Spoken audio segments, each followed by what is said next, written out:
Are those flowers in your house flowers that your granddaughter took? No, I took. You took those? I went to them, but I wrote it. They're gorgeous. You know, I have the flower in my office. These are beautiful. So when I went to Massachusetts, she took pictures of all the hydrangeas. Oh, God, they're my favorite flower. That was not so there was one that was shaped like a heart. Oh, my goodness. Where in Where Massachusetts, they really have beautiful. Oh, there was a special exhibit at this early What's here on Cape Cod? For live streaming. We're able to do it. We usually go to the Hydrangea Festival every year on Cape Cod. Those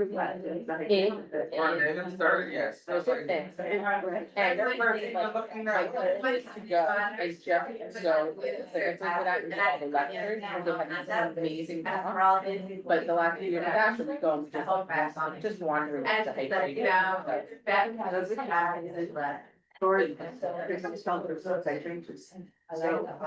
It's spectacular. Well, it would have ceased if it was faced in that way. And then. Oh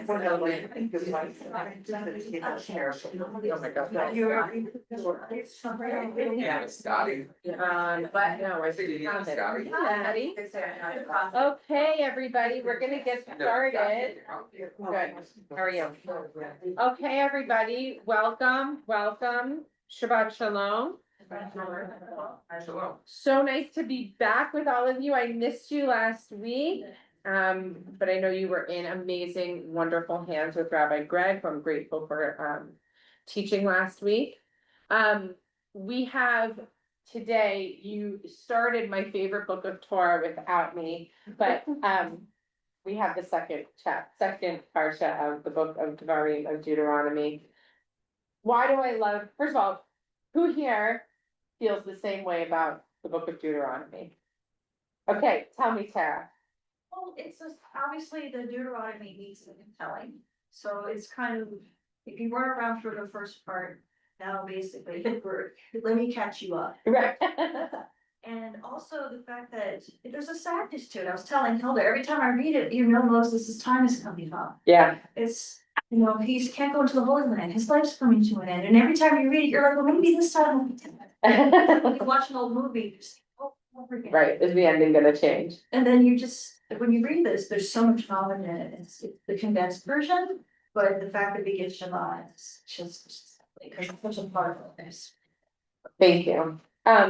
So absolutely, all those things. So the book of Deuteronomy to me is really one of the most transformative books of Torah. It allows for us to think a little bit differently about who we are as Am Yisrael, the people of Israel, and our relationship with the divine. This is a book of emotion. This is a book about love. This is the book about listening, hearing, and being in relationship in an intimate human way.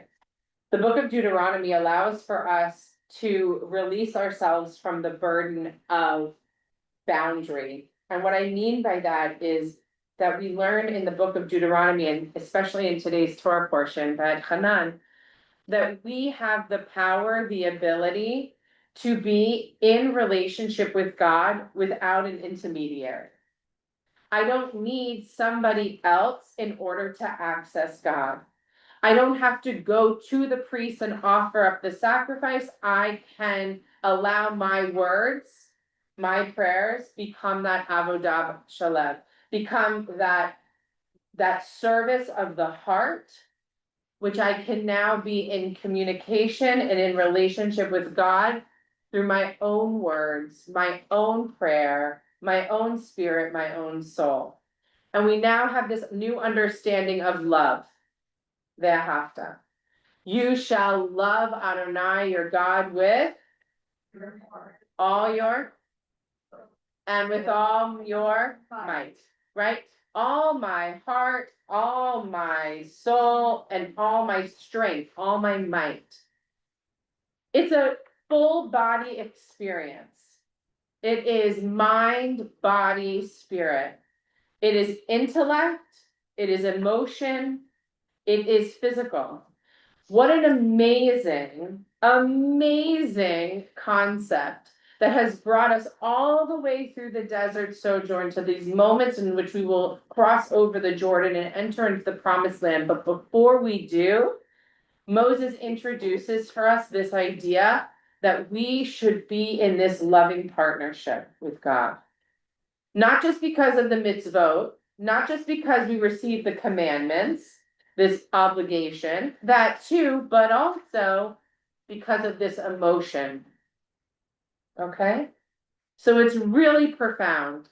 It's emotional. The words, just like Tara said, you're sort of rooting for Moses the whole way through the book, knowing how the ending is going to come out, but we still have this hope in our heart. Maybe this time as we read this book, when we get towards the end, just maybe Moses will cross over. But also, we're reimagining and rediscovering who we are in relationship to the divine. We're reimagining what it means to love. Not just God, but to love ourselves, to love one another. And love, before we love, we shema, we listen, we hear. The order of Shema ve'ahavta is where we learn the words of this prayer in the Torah, this Parsha. And in the liturgy, they too start with Shema and then go to ve'ahavta. Now it's all considered the Shema, by the way. But we've broken them down, Shema ve'ahavta. But in order, we first have to Shema, we first have to listen and to hear before we can ahava, before we can love. And that's profound too. So we're gonna explore all of that today. And the first thing I wanna share is, before we dive into the learning, we're gonna do our blessing for the study of Torah, but before we do, we have to become present. So allow yourself to put everything down, you don't need it. You don't need anything right now. You just need to be present. Allow yourself to be released from all that you have been carrying. This week has been a heavy week. We have learned a lot. We have discovered new things. We have come into awareness about things that have burdened our hearts.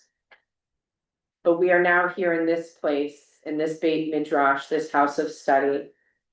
A space that opens our mind and our hearts and our being to knowledge and to wisdom and to insight embedded within the sacred words of our Torah. This living, breathing, dynamic scroll that tells the story of our people. And through our learning of it, through our engagement with the text, we learn a little bit more about who we are and who we are continually becoming. May that be our experience today, that we allow ourselves to be open to the possibility of evolving, of becoming, and of being present here to be inspired by the wisdom and richness of our Torah. Amen. Amen. So let's start with our okay, here we go. Yeah, I'm gonna put it up on here for everyone, also for our friends online. Mhm. Sorry, it just takes me a second like this. Okay, ready? Baruch atah Adonai Eloheinu melech haolam asher kiddushanu b'mitzvotav v'tzivanu asok b'divrei Torah. Blessed are you, Adonai, our God, ruler of the universe, who made us holy with your mitzvot and commands us to study words of Torah. Okay, beautiful. I just want to make this bigger for everyone so you can see it. Is this okay? Okay, great. All right. So I wanted to first just show you, before we dive into the Parsha, we're gonna start from the chapter before, chapter 5, at the very beginning of Va'ed Hanan. And then we are going to go into chapter 6. But I wanted you to visualize from the Torah scroll what it looks like when you get to Shema Ve'ahavta. I want you to hold this image. We're gonna dive into it a little bit later. We're gonna understand what it means and discover a little bit about the words, but I wanted you to at least have a visual. Okay, a visual of the Torah scroll and what it looks like, Shema Yisrael, Adonai Eloheinu, Adonai Echad in the Torah, okay? All right, so now I'm going to give us, you have it in front of you for those of you in person. You also have the Torah text in front of you, and I'm going to be sharing this for my friends online, but it's bigger for you on the paper. So if you're in person, follow it on the paper. If you're online, you have it in front of you. Okay, good? All right, I'm gonna read as we usually do, and you are going to shema. You are going to listen, but you're going to hear, you're going to discover. I want you to pay attention. What stands out for you? What is interesting? What do you see? What do you hear? Okay? Okay, let's start from the beginning, chapter 5. Moses summoned all the Israelites and said to them, Shema Yisrael, hear, O Israel, the laws and rules that I proclaim to you this day. Study them and observe them faithfully. Our God made a covenant with you at Horeb, Sinai. It was not with our ancestors that Adonai made this covenant, but with us, the living, every one of us who is here today. Face to face, Adonai spoke to you on the mountain out of the fire. I stood between Adonai and you at the time to convey Adonai's words to you, for you were afraid of the fire and did not go up the mountain. What did you hear? What did you see? What stands out for you? It's gotta go back so people remember, and of course, the people he's talking to really weren't there. Right. They need to understand and appreciate what was going on. Okay. What else do you hear? What else do you see? What stands out for you? Yeah. Fear of fire, fear of the power of God. Okay. So there's an emotional word here. There was fear. Moses says, I want to share with you that there was fear. Okay. What else? Yeah. I was just gonna reiterate, because when I did my reading class, I was a second Parsha Yitro, so I know this very well. And you get the image just kind of harkening back to the thunder, the clouds, the mountain was shaking, it was on fire. They were like thunderclaps. It must have been really overwhelming.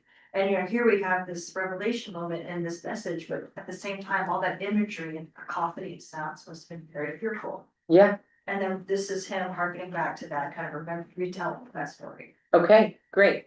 Giovanna? Yeah, fire and key, purification, purified. Now, to me here is saying that some folks were afraid to be purified, while a few who want to be pure went out. So God is saying, hey, for those who are pure, who want to be pure, obey my commandment. Obey my commandment. That's what I'm getting from this day. Okay. Beautiful. Who else? Yes, Therese. Well, I read it very literally because I'm a very literal person, so observe them faithfully. And I hear anger in this because Moses is reviewing for them almost and letting them know that I know and listen to me, do as I say. Okay, good. Maddie? I don't know if this was said before, but I see an outreach on a personal level as opposed to a group. Yeah, right. That seems very individual. Right. Beautiful. Okay. Did anyone think when I was said in the first verse, Moses summoned all the Israelites and said to them, Shema Yisrael, that I was going to say something else after Shema Yisrael? Yeah. But I understand. Shema Yisrael, right. Shema Yisrael, Adonai Eloheinu, Adonai Echad. That's not what it says here. Right? What does it say? Shema Yisrael, et hachukim ve'et hamishpatim asher anochi. Hear, O Israel, the laws and rules that I proclaim to you this day. Okay? Shema Yisrael is not just in the one line of that affirmation of our faith, that proclamation, that centralized prayer, Shema Yisrael, Adonai Eloheinu, Adonai Echad. It's also utilized here, Shema Yisrael, hear, O Israel, listen, Israel. These are the laws and the rules that I proclaim to you this day. Shema Yisrael. In fact, we see Shema, or a version of it with the same roots of Shin Mem Ayin, 92 times in the book of Deuteronomy. For context, this type of a word is only used in total 6 times in the book of Leviticus. So Shema, or Lishmoa, some version of this using this root, Shin Mem Ayin, appears 92 times in the book of Deuteronomy. This idea of Shema, and we're going to define it in multiple ways after we read here, because it doesn't just mean listen. Listen, hear, pay attention, focus. Shema, I'm asking you to do something. Take action, right? 92 times in the book of Deuteronomy. I want you to hold that and keep that with you as we continue reading through this section. Okay? Jack.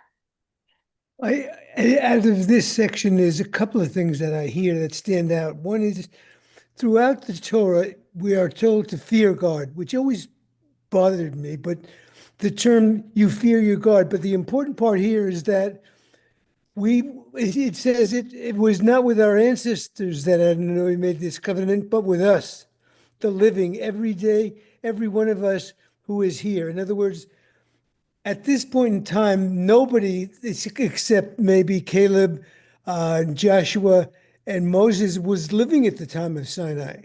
And he's telling us that we were all there when we took this oath. And when the oath with God can never be broken, an oath with man has many ways to get out of, but not an oath with God. Gorgeous. Absolutely. One of the other pieces that we see here that I think is also so profound, that's where we get the teaching that all of us, whether we were there or even today, stood at Sinai. It stems from this section, right? That all of us, every one of us who is here today stood there, right? But what's even, look at the next word, the next verse. Panim bipanim, face to face. Adonai spoke to you. Remember how I opened the conversation today, that this is an emotional book. If there's a humanity, there's a warmth, there's the language that is found in the book of Deuteronomy, there's a difference between the other books. There's an emotional relationship, a partnership that is happening here that we're being called to participate in. Face to face, God spoke to you. Out of the fire. Stood between Moses, stood between you and God, and conveyed the words, but panim to panim, face to face. Right? It's beautiful, right? It's emotional. Right? Jack, and then we're going to continue on. By the way, just one term about face to face. We know that you could not look at God. I think the idiom here, face to face, means God spoke to you personally. You didn't look at him in his face, but you could commune with him on a personal basis. Absolutely. It's an intimacy, right? The understanding here is it wasn't just that you were down below and God was up high, right? That voice reached you.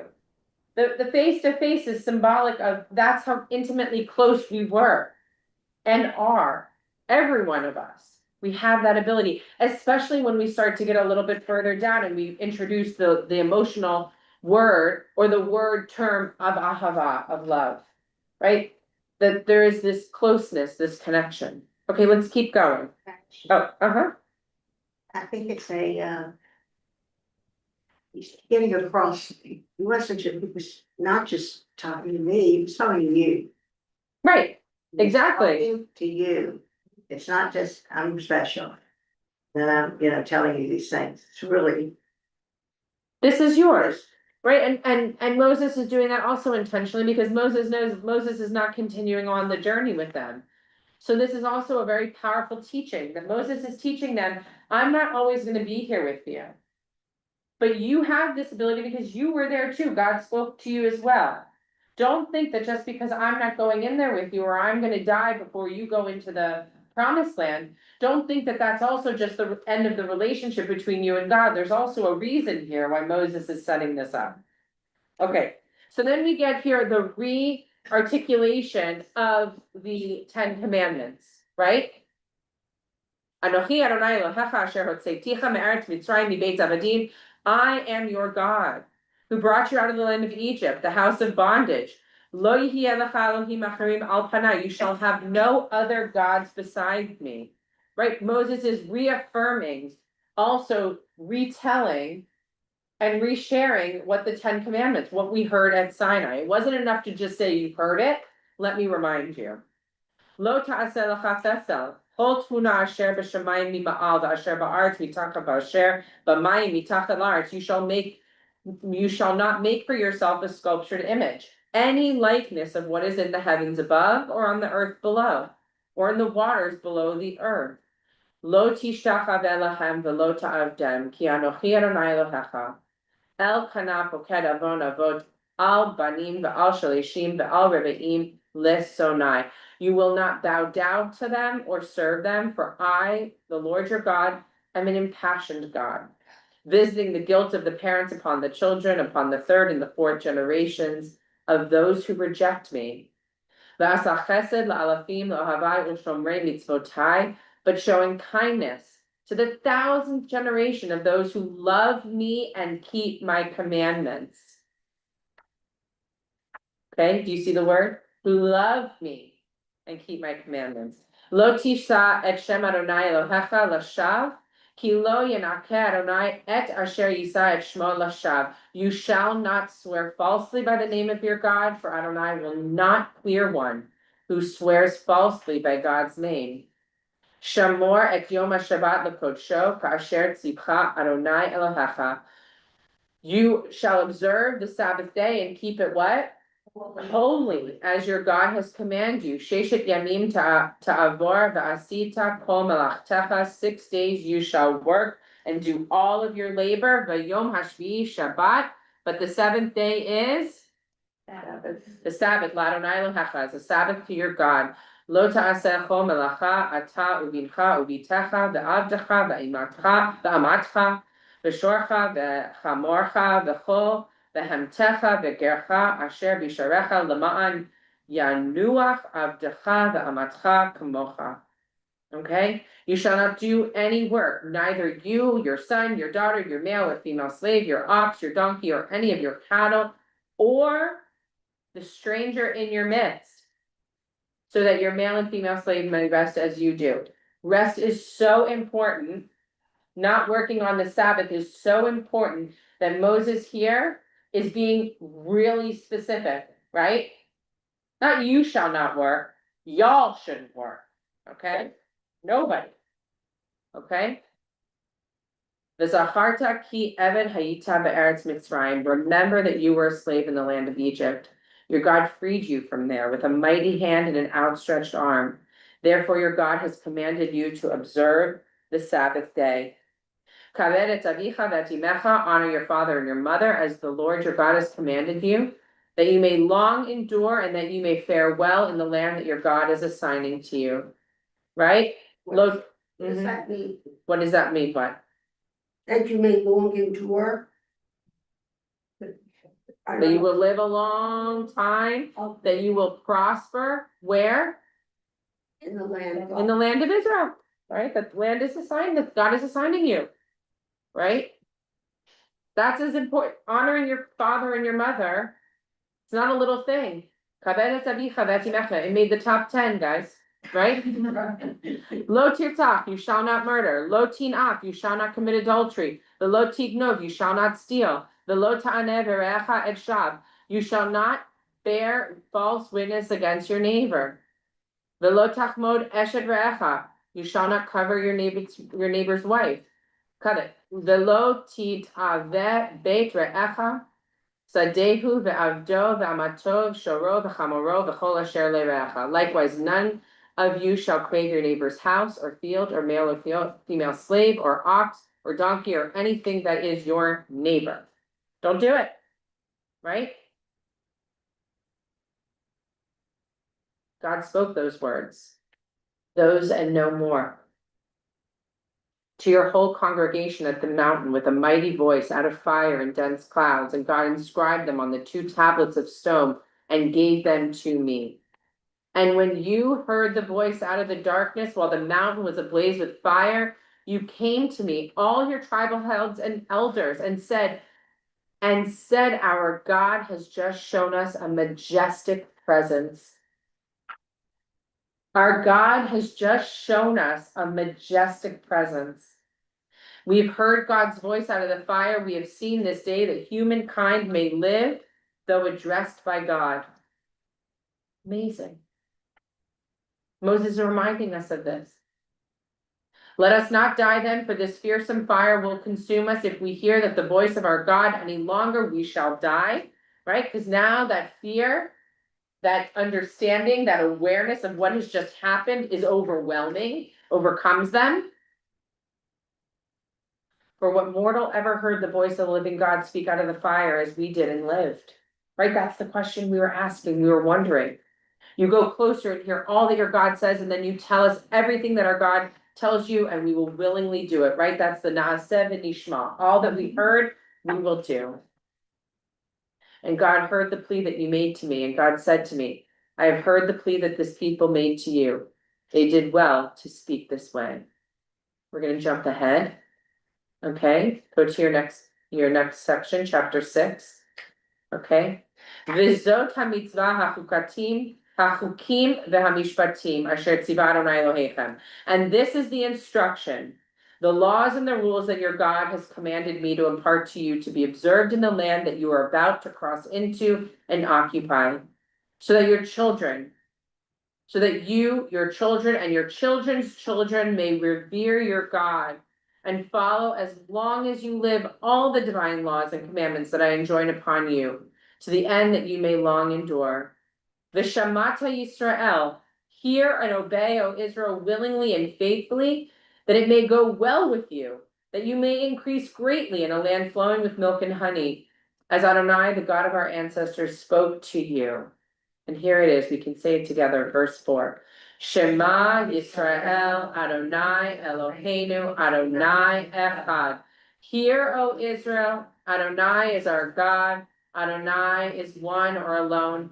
Let's do Ve'ahavta together. You shall love the Lord your God with all your heart, with all your soul, with all your might. Take to heart these instructions with which I charge you this day. Impress them upon your children. Recite them when you stay at home, when you are away, when you lie down, and when you get up.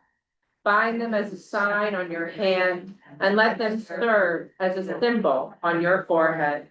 Inscribe them on the doorposts of your house and on your gates. So, what did you hear? Yeah, Sarah. Well, right in the front door, when I walk in the house and in the kitchen, I found it online, it's a little carving of the Shema, and it's all everything together, just like this, the Shema and then the veil. Back. Like that. And when you read it again, you just read it. And then you say, veil, God, it's just so beautiful to me. It's like, this is our covenant, this is our promise. This is like a covenant, like I learned, it's not a contract. Because contracts can be one-sided. This is a covenant where every party is together like this. And this is just a reminder of that bond we have with them and for generations in the one adore. Beautiful. Yeah, Grace. When I was young and I came from being raised as an Orthodox Jewish woman, which didn't give me a lot of education.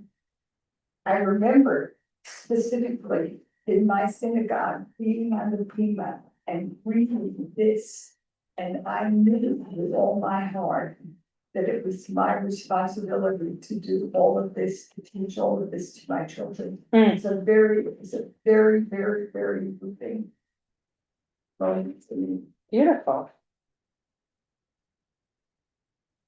Anyone else? Have any reflections? We hear these words often, right? We say them often.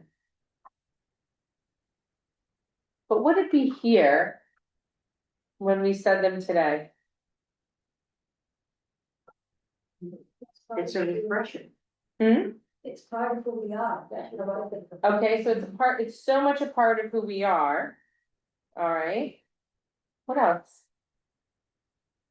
Anyone else? Taught. What? It's what we're taught. Okay, so we're taught. It's emotional. Okay, tell me how. It's the direct connection. It's just a direct connection and it reaffirms that, Hmm, you know, we are given these commandments. And when we live them, and I'll say personally, when I live them, it's, I don't know, it's just like I'm embracing a fathomless universe. hmm. Beautiful. It's just what it's all about. I mean, that's us. And I think that's it always, it's just like you said, it's us, you don't need anything else with that word. Okay, beautiful. Alan and then Lauren. I think of it as a restatement of how we're supposed to, or how it's hoped that we would act and carry out our being. Yeah. Beautiful. So it's like a charge. Nice, Lauren. I like that sense of energy also. I reflect, this is a reflection, I remember being in Sunday school. Before we became more religious and having to be a good big haftarah. And it really just they were just words. And then how I feel now towards it, or even my growth into who I am today, it just had such meaning even more today as we sit here. Beautiful. Right, it's evolution, Right. it's evolving. It's gorgeous. Liliana, did you have something? Like a guidance. It's a guidance, right? It tells us how to live our lives. Yeah, Clarice. I just had a thought also about it. There's in another part, it tells you that God is not so far away that you cannot feel him. And that's what this is reminding me of. Powerful. Telling the people. It's okay. I look at it as that Super. mantra. Very powerful. Yeah, it's like a mantra. Okay, so I shared with you 92 times this word or in one form or another, right, in the book of Deuteronomy. And one of the teachings is that the actual translation, it's hard to translate totally, but responds of all these different ways that it appears, it responds to the 5 primary senses. So Shema or Lishmoa means to listen, pay focused attention, hear, understand. And then the next level, internalize it. When you hear it, when you listen, internalize what you hear. And then respond in action, that it's something that is calling you. Like you said, there's an energy, there's something that's driving us to know, to understand, because of what we're actually doing, which is listening beyond just listening, hearing beyond just hearing. So Rabbi Jonathan Sachs says, Shema Yisrael does not mean Hear, O Israel. Jonathan Sachs says it means something like listen, concentrate, give the word of God your most focused attention, strive to understand, engage all your faculties, intellectual and emotional, make God's will your own. For what God commands you to do is not irrational or arbitrary, but for your welfare, the welfare of your people, and ultimately for the benefit of all humanity. In Judaism, faith is a form of listening. To the song creation sings to its creator, to the message history delivers to those who strive to understand it. That is what Moses says time and again in Deuteronomy. Moses says, stop looking, listen. Stop speaking, listen. Create a silence in the soul. create a silence in the soul. Still the clamor of instinct, desire, fear, and anger. Strive to listen to the still small voice beneath the noise. Then you will know that the universe is the work of the one beyond the furthest star, yet closer to you than you are to yourself. And then, Ve'ahavta, then you will love the Lord your God with all your heart, with all your soul, and with all your might. In God's unity, you will find unity within yourself and between yourself and the world, and you will no longer fear the unknown. That is what Shema Yisrael means, Rabbi Jonathan said. Still yourself enough to hear. Still yourself enough to be able to listen. Stop speaking and listen. Stop moving, just listen, right? Imagine. Stop striving to do all the time and listen. It's a powerful teaching, right? Shema Yisrael is one thing, right? Stop, listen, Israel. Us, as B'nai Yisrael, as the children of Israel. Shema, just stop for a moment and listen. I want you to take a second and think about your day. From the moment you got up to just when you got here, what did you hear? What did you really hear? A lawnmower. A lawnmower. A lawnmower. You heard it? Okay. You remembered it. Must have been some lawnmower. Okay. You heard birds. Beautiful. Alan.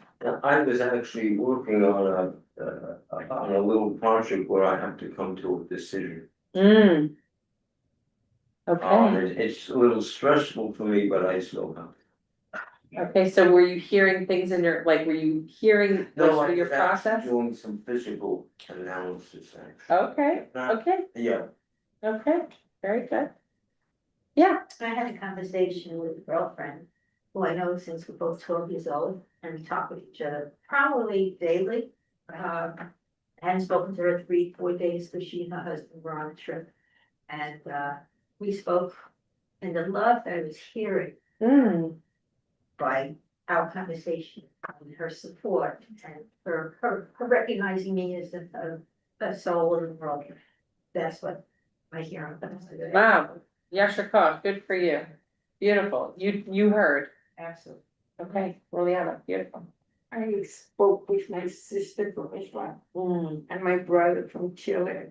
But the beauty about my brother from Chile, he's so grateful the way we all help him, and he's 100% healthy now. Oh, So beautiful. that's the way my morning started. Okay, very nice. Sarah? So my husband had surgery on Tuesday. Oh. He's recovering. But Is he okay? He's fine. He's just struggling with pain, but nothing too crazy. And so normally when I wake up in the morning, I go outside and on the patio and I say my Shema, face east. And then typically, if I hear him shuffling around or the coffee machine's going, I'm like, but because I could hear him shuffling around, I'm like, what a blessing. Because when he was going into surgery and they came to get it, my heart was thumping.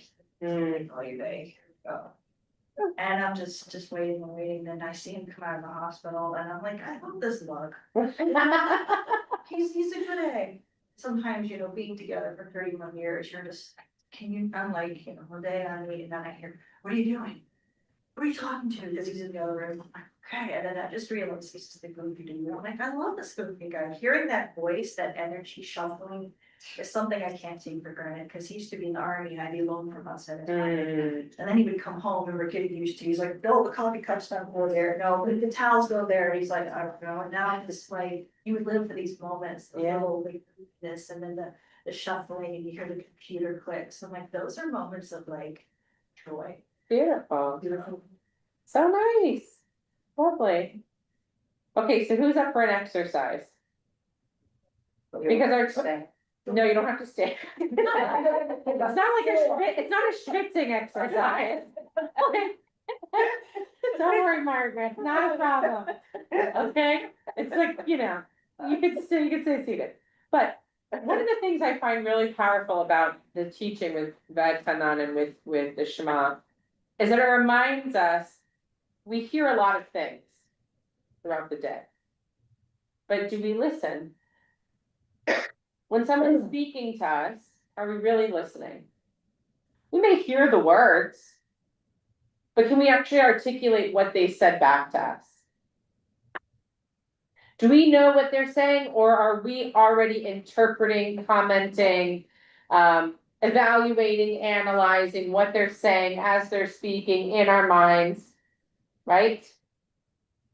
So are we really hearing, are we really listening? And so active listening, we're actively listening, requires a fullness of being and presence. It takes practice. It's not a skill we often teach. Is anyone here taught to listen? You were taught to listen. I'm a therapist. You're a therapist, okay. You don't have, sorry, fine. You still have to do the exercise. Okay. Right? But think about when we teach our children, we teach them to what? To do. To do, Right. and what? Speak. Yeah. When we teach them how to speak, we don't necessarily teach how to listen. And it's such an important skill. And when we think about our relationships with one another, also with ourselves, with God, with the world, one of the most critical skills in order to have deep relationship, to create meaning and impact, is the skill set of listening. And we just take it for granted if we have ears, if we're able to listen, that we should just know how to do it. So we're gonna do an exercise, an active listening exercise. For my friends online, Ron, are you still there? Yes, I am. Able to make a breakout group with our participants who are on Zoom? Okay, hold on. In a second, I'm gonna give them an exercise. So for Jack and let me see who else is online. Oh, are they still there? Okay, I don't know if okay. Well, if they're there, they can go into a breakout room. If you're in person, you're gonna pair up, okay? So just with the person that's closest to you, sort of move your chairs a little bit closer. Okay, this is our little short, you guys are two, you're two, Oh, perfect. Oh my gosh, it's perfection. Okay. I don't understand, but those of us of a certain age, 2 minutes, what? Yeah. Well, you know, the only one in the room is Jack. Do you really want to put him in a breakout room? Sorry? Right. The only person online would be Jack. Oh, okay, so Jack will come back. Jack's okay. Okay, Jack's fine, so he can be just different. It's just 4 minutes. No, This is part of the exercise. Don't freak out. Everyone can do it, but you have to listen. Yes. It's the first part of the exercise. Okay, here's what you do. I'm the timekeeper. Okay? Are you ready? Here's the exercise. One of you is partner A. Identify who partner A is. Well, to your partner, not to me. To your partner. I'll be okay. Okay. Partner A is gonna speak for 2 minutes. Uninterrupted. Partner B, you're just gonna listen. You're not gonna take notes, so put down your paper and pen. You're not interviewing them, you're listening. You're gonna just focus on being fully present for 2 minutes. When I say time is up, you'll hear my annoying timer. Partner B, who is the listener, you're going to share what you heard. What I heard you say, okay? You're gonna share what you heard. You are not going to analyze what they said. You're not gonna offer a solution to what they said. This is your task. This is your biggest challenge of your day. You're just gonna share what you heard. Okay? Then, and that'll be for a minute, just a minute. Then you're gonna swap roles, and partner B, who was first the listener, is now gonna become the speaker. And partner A is gonna be the listener, uninterrupted. and then you're gonna share, okay? So I have two prompts for you, just so that you can focus yourself. You can choose, whoever the speaker is, you get to choose, okay? You can either share something about someone, past or present, who's had a positive impact on your life.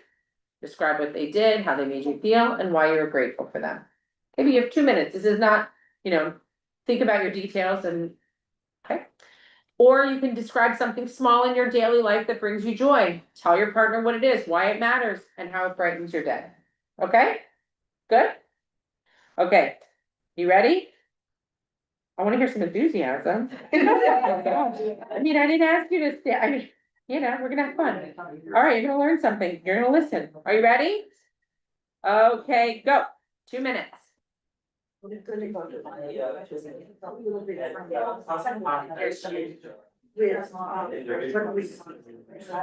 say, what yesterday, my son, we were trying. Here, and the place that was there was my folks.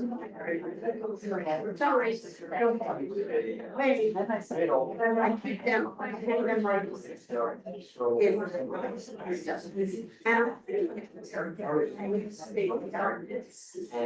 a short trip. So there.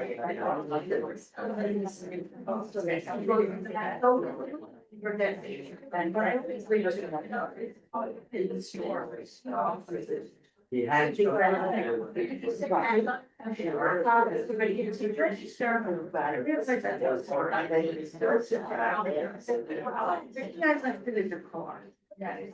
I can't.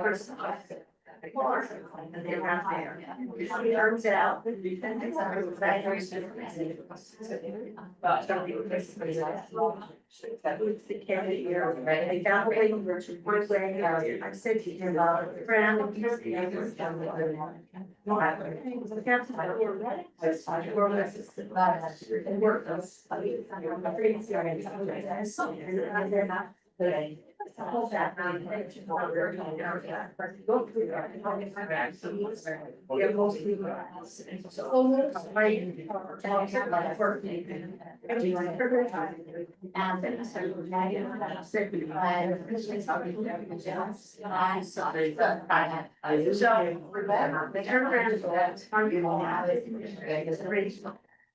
Okay, that's your 2 minutes. Are you ready to share? Okay, for our listeners, you are now, okay, hold on. Your listeners, we now are gonna have 1 minute and you're gonna share what you heard. Go ahead. What did you hear? Okay.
Okay, what was that like? Hard. Hard. What was hard? She told me so much, I couldn't get out of us. Okay. Margaret, hold on. What was that like? It was good, I guess it was good for her to hear that I was able to repeat everything that she had said and able to warm feelings. But not repeat, because how many times do we say to somebody, listen to me, I know with my husband, so I shouldn't say us. Listen to me, he goes, hey, I'm listening to you, you said, when repeated each word, but didn't hear the meaning behind it, Yeah. and what I was feeling. And she did. She Beautiful. got it. Bravo. Okay, beautiful. I really felt validated to be, sitting with someone who gave 100% of attention and who was pretty accurate. So I know that I was listened to, but I was also understood. Oh, beautiful. One word, very important about the listening. It was not easy all the time. My mind was like, I Right, almost was thinking, but what am I gonna say to her? Who am I gonna talk about? She's got this named person. And then I had to say, no, that's not what you're supposed to be doing.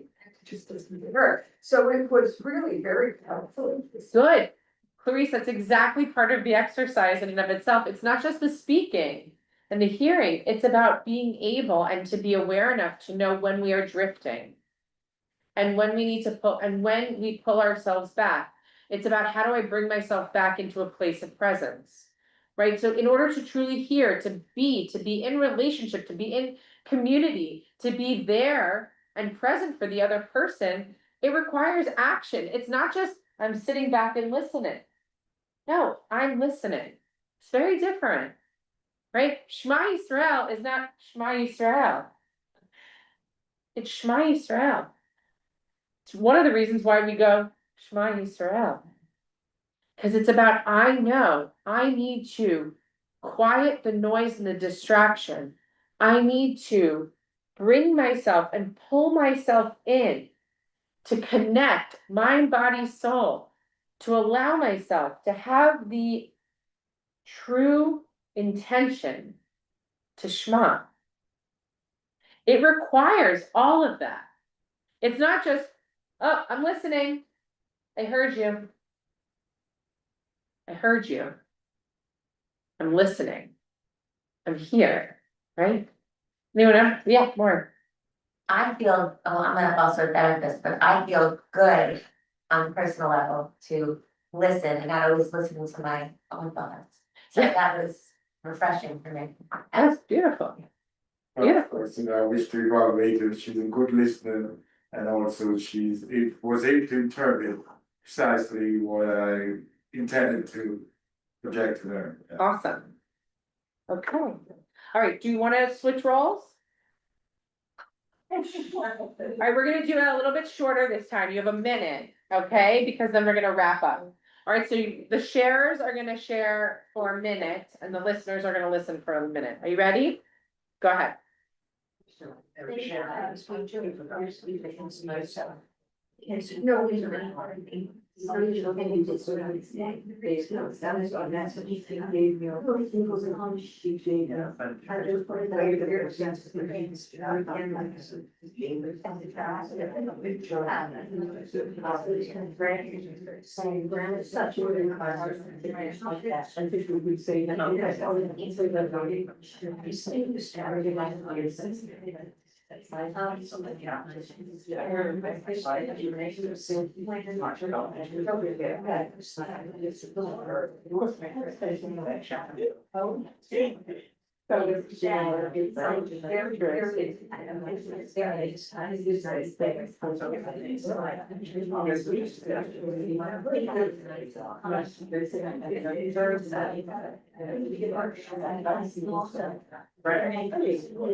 Okay, okay. All right, now you have a minute. You'll have a minute to share what you heard.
Okay.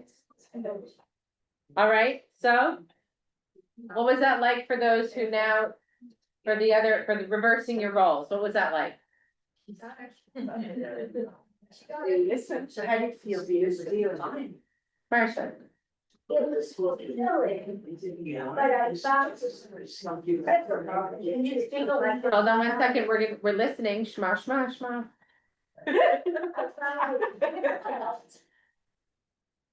Because I wanted to comment, Uh-huh. and Yes. I had to keep my mouth shut. Yeah. You can imagine, I was like. It's hard, it's not easy, it's a challenge, right? Think about how often in the course of our lives. When something happens or we experience something, we just are seeking someone to hear and to listen. To just share what's on our heart. To just share the experience that we had. How often is it your experience that the person who you're sharing it with is just as actively engaged in the talking and in the sharing as you are, right?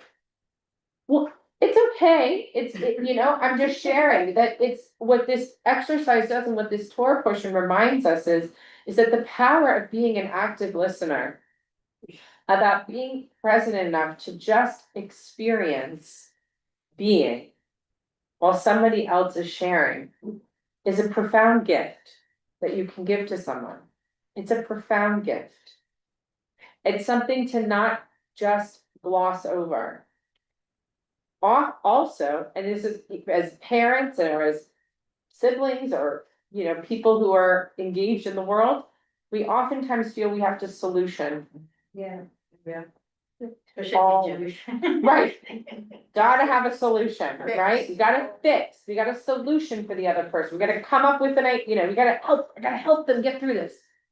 Sometimes, just the act of being present and listening gives the sacred space for that person to actually come into their own sense of awareness, knowing, understanding, and ultimately get to the place that they need to get to.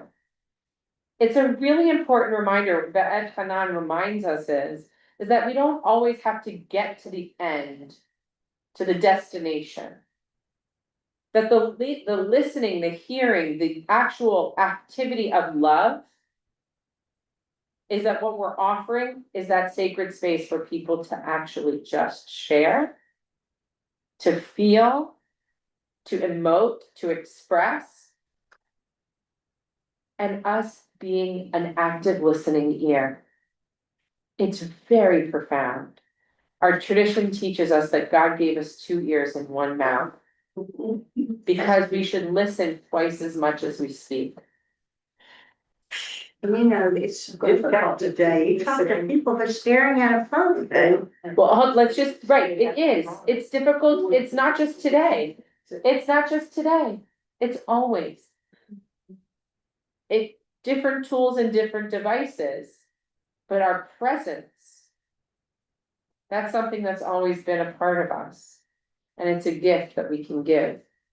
Shema Yisrael, as we say it, when we say it in services or at home, is not just a declaration of faith.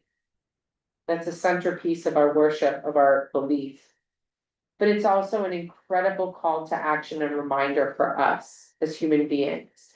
Shema Yisrael, Adonai Eloheinu, Adonai Echad, is a reminder to us to truly be the one who will give and grant the blessing of listening, of hearing.